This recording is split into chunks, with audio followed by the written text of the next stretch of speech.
आप बोले रवि भैया भेज देते, राज ठाकरे से नहीं डरते आप? क्यों डर लगेगा? क्योंकि हम हिंदी बोलें, मराठी बोलें, गुजराती बोलें, कन्नड़ बोलें, तेलुगु बोलें, पर हम गर्व से कहते हैं कि हम हिंदुस्तानी हैं और ये पूरा हिंदुस्तान हमारा है।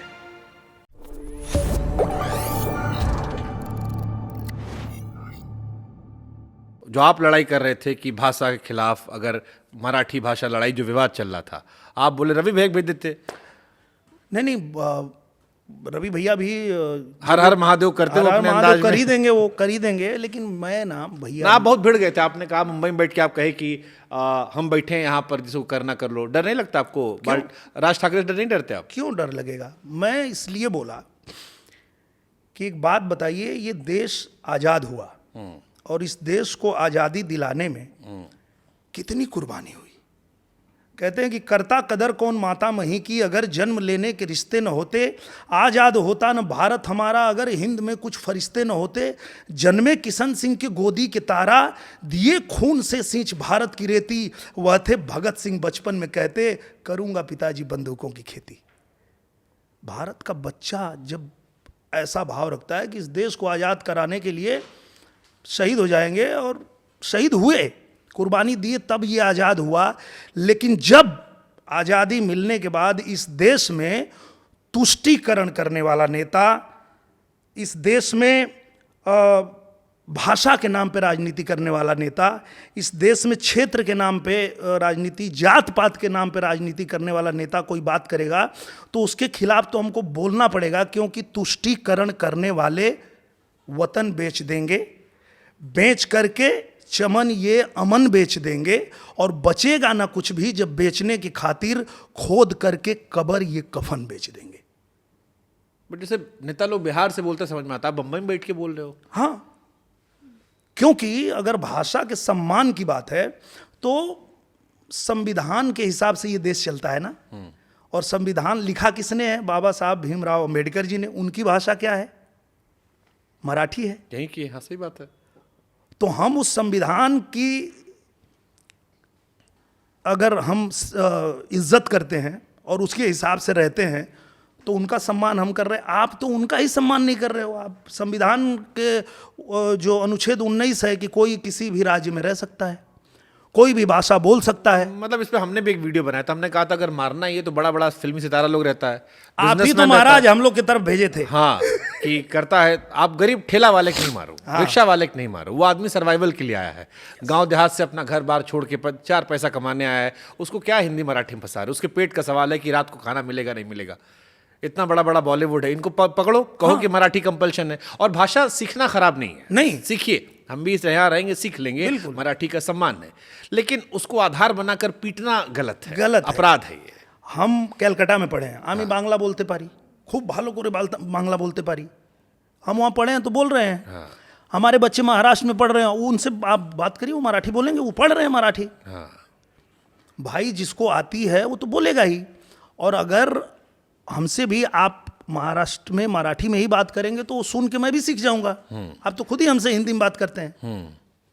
अच्छा, ये लोग भी। हाँ, अब ये राजनीति करने के लिए भाईचारा खत्म मत करिए, क्योंकि मैं ऐसा कहता हूं कि हम जब काम करते हैं, यहाँ फिल्म बनाते हैं, मराठी बोलने वाला, तेलुगु, तमिल, कन्नड़, पंजाबी, गुजराती, मराठी, भोजपुरी, ये सब एक साथ मिल के काम करते हैं, क्योंकि हमारे बीच में भाईचारा है।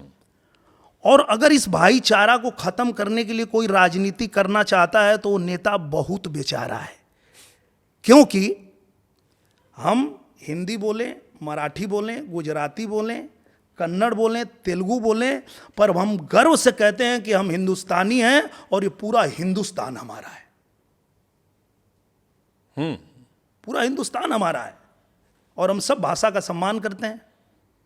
हाँ, मतलब किसी को सम्मान देने के लिए किसी को अपमान करने की जरूरत नहीं है। और उस आदमी का तो ये तो देखिए ना, वो दायरा उसने समझ लिया कि हमको यहां से बाहर जाना ही नहीं है। कौन सी राजनीति कर रहे हो भैया? अब 1.5% वोट मिला तो क्या करेंगे? हम पूरे देश में जाते हैं। हम महाराष्ट्र में चुनाव हो तो भी हम जाते हैं। हम पंजाब में हो, दिल्ली में हो, हरियाणा में हो, आसाम में हो, जहां भी चुनाव हो, हम अपने पार्टी के प्रचारक हैं, हम जाते हैं। ये आदमी सिर्फ यहीं बैठ के और जितना बात कर ले, इनको बोलो जाओ, अभी अयोध्या जाना था, उधर वो चाचा हमारे ललकारे तो ये रुक गया, गया ही नहीं। ब्रिजभूषण बात कर रहे हैं। हाँ, जाना चाहिए था ना। तो भैया यहीं खाली बैठ के राजनीति करोगे? पूरा देश को एक साथ लेके चलो, सबके बीच में भाईचारा है, ये भाईचारा को खत्म करने की कोशिश मत करो। ना, ठीक बात है, यहाँ हम आपका समर्थन करते हैं कि आप, और खास तौर पर गरीब आदमी को मत मारे पीटिए। हाँ। मतलब किसी से भी मैं कहूंगा कि ताकत दिखाना है, बराबर के औकात वाले को दिखाओ। हाँ। गरीब आदमी को मार के क्या मिलेगा? गरीब पे तो हर आदमी मार देता है। और सबसे बड़ी बात एक है, आप हाथ उसी पे उठाते हो ना जिस पे आपको पता होता कि पलट के नहीं मारेगा। सही बात है। और अगर पलट के उसने एक मार दिया ना, तो फिर जीवन में कभी दोबारा किसी पे हाथ उठाने नहीं जाओगे, पता है कि साला ठोक देगा सामने से। तो हर किसी को एक चीज तो समझना चाहिए, अपना अधिकार, कि आपका अधिकार है कि आप कहीं भी रह सकते हैं, कोई भी भाषा बोल सकते हैं। और अगर भाषा बोलने के लिए या कहीं और राज्य में रहने के लिए कोई आप पे हाथ उठाना चाहता है, तो वो कानून तोड़ रहा है। एक मारता है तो उसको दो मारो। हालांकि इस पे भी हमें कहेंगे, अगर आप लंबे समय तक किसी जगह रहते हैं तो सीख भी लीजिए। सीख लीजिए, वो भी अच्छी चीज़ है, उनके कल्चर का सम्मान होना सीखने में बुराई नहीं है। हम तो कह ही रहे हैं कि सीखने में बुराई नहीं है। आप जितनी ज़्यादा भाषा सीख सकते हैं, सारी भाषाएं अच्छी इजी काम हो जाएगा, लाइफ इजी हो जाएगी। ईजी हो जाएगा, उसके लिए कोई बुराई नहीं है। पर मारोगे आप, सही बात है, गरीब आदमी को। और उससे भी बड़ी बात बताता हूं मैं, इस बात पे मुझे गुस्सा क्यों आया। सिर्फ ये नेताओं तक रहता तो मुझे गुस्सा नहीं आता। एक साधारण नागरिक उस आदमी को सुन के फंस गया, जिसको कुछ लेना देना नहीं है, उसको पता नहीं है कि ये क्यों बोल रहा है, ये कुछ राजनीतिक लाभ इसको लेना है इसलिए बोल रहा है। और वो ट्रेन के लोकल डब्बे में एक साधारण महिला, किसी साधारण महिला को, ए बोल मराठी बोल बोल बोल, लड़ रही है। क्या ये नफरत फैला रहे हो तुम? क्योंकि वो जब आपको सुनने वाले लोग वो नफरत करने लगेंगे तो फिर क्या बचेगा? सही बात है। अगर आपका कोई सुनता है और आप लीडर बनते हो तो अच्छा चीज करो ना, देश को जोड़ने के लिए काम करो, खड़ा कर दो कि है भाई सब लोग एक साथ भाई भाई। आप देश को जोड़ने के लिए अपने पॉलिटिक्स का इस्तेमाल करो, अपने कद का इस्तेमाल करो, पावर का इस्तेमाल करो। उनकी पार्टी का नाम महाराष्ट्र नवनिर्माण सेना, जो संस्कृत का शब्द है, संस्कृत से मराठी आई, संस्कृत से हिंदी आई, और हम आपस में मराठी हिंदी में मार कर रहे हैं। दुर्भाग्यपूर्ण है, बट बहुत दुर्भाग्यपूर्ण bad part, sad part of Indian politics. बिल्कुल नहीं होना चाहिए। और मैंने कहा था कि ये जहां भी हो उसका विरोध होना चाहिए और सबको करना चाहिए, और सबने किया भी, विरोध किया, सबने किया। ठीक है, अब हम कुछ पर्सनल क्वेश्चन आते हैं, पॉलिटिकल बहुत हो गया। हाँ। ये सच है कि बचपन में भैंस से बैठे गाना जब आप गाते थे सोचते मैं ही राजा हूं? हाँ, लगता था। और सच में मुझे लगता है ना कि हम कुछ भी कर लें, कितनी भी सफलता हासिल कर लें, कहीं भी चले जाएं, पर आज भी वो जो गांव में रहने पे जो अपने को राजशाही जो रहती है, वो तो कहीं नहीं मिलेगी। ये तो सच बात है।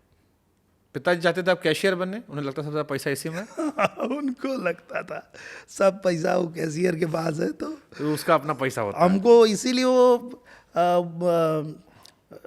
मतलब कॉमर्स इसीलिए हमको पढ़ाए थे। पर हमारी रुचि थी इधर गायकी में, तो हम इधर आ गए। करिश्मा कपूर बहुत पसंद रहे आपको? बहुत। कौन पिक्चर पसंद है करिश्मा कपूर की? राजा हिंदुस्तानी। जियो। अब सोचिए कितनी पसंद है कि राजा हिंदुस्तानी देखे थे, हाँ। और हम निरहुआ हिंदुस्तानी बना दिया। अरे गजब। अब भोजपुरी की सबसे टॉप पिक्चर है। ऐसी पिक्चर है कि निरहुआ हिंदुस्तानी जब 2014 में आई, उसके बाद दूसरी भाषा के लोग भी देखने लगे। अरे महाराज, हमको बताया कि 400 मिलियन प्लस पिक्चर देख डाले लोग यूट्यूब पे। जी, मतलब 50-50 करोड़ लोग देखे हैं। तो सिर्फ भोजपुरी वाले ही तो नहीं देखे, बाहर वाले भी देखे हैं, और भी भाषा के लोग देखे। और वो मिलते तो बताते भी हैं कि भाई वो फिल्म देखने के बाद हम लोग आपकी फिल्में देखने लगे। तो निश्चित रूप से वो फिल्म का बहुत बड़ा योगदान है। करिश्मा कपूर। हाँ, करिश्मा कपूर जी का बहुत बड़ा योगदान है। पोस्टर लगाते थे? हाँ, घर के जैसे ये सब दिख रहा है आपको, तो मेरे घर के दीवार पे सिर्फ हर इंच पे करिश्मा कपूर। मैं था फैन। हम सुने कोई मोहल्ले में लड़की गाना वाना भी आप लोग गाते रहते थे। हाँ, क्योंकि देखिए क्या होता है, कौन गाना करिश्मा कपूर का बहुत पसंद है आपको? बहुत सारा गाना उनका तो मतलब आए हो मेरी जिंदगी में तुम बहार बनके, वो भी उसी फिल्म का गाना। हाँ हाँ, मेरे दिल में यूं ही रहना तुम प्यार प्यार बन के। तो बहुत अच्छा मतलब फैन मैं आज भी हूँ, और आज भी कोई फिल्म आती है तो ज़रूर देखता हूँ।